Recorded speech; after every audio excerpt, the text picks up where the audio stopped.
Amerikada ko'chada qotib qolgan narkomanlarni ko'rib, nimaga hukumat bo'laga umuman beparvo bo'lganini o'rtoqlar. 750 og'iz shu haqda gaplashamiz. Videoni oxirigacha ko'ring. Aslida vaziyat qanaqaligini bitta-bitta ko'rib chiqamiz. Amerika Qo'shma Shtatlarida odam shunchaki giyohvand ekanligini uchun uni olib ketib qamab qo'yish mumkin emas o'rtoqlar. Agar u hech kimga hujum qilmayotgan bo'lsa, jinoyat sodir etmayotgan bo'lsa yoki hayotiga zudlik bilan xavf tug'dirmayotgan bo'lsa, politsiyani vakolati cheklangan o'rtoqlar. Shu uchun ko'chada qotib turgan odamni ko'rganingizda ham politsiya ba'zan bir payt kelib turib ahvolini tekshiradi yoki tez yordam chaqiradi. O'sha mashhur narkomanlar ko'chasi bu Filadelfiyadagi Kensington hududida hisoblanadi o'rtoqlar. So'nggi yillarda yuzlab politsiya reydlari o'tkazildi. Noqonuniy narkotik savdogarlar qo'lga olindi, davolanish markazlari ochildi va ko'chadagi lagerlar bir necha taqiqlandi o'rtoqlar.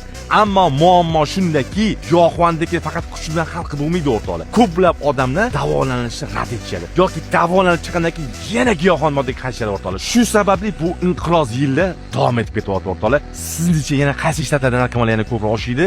Video yoqqan bo'lsa saqlab qo'yib, kommentariyga izohni yozib qo'yamiz.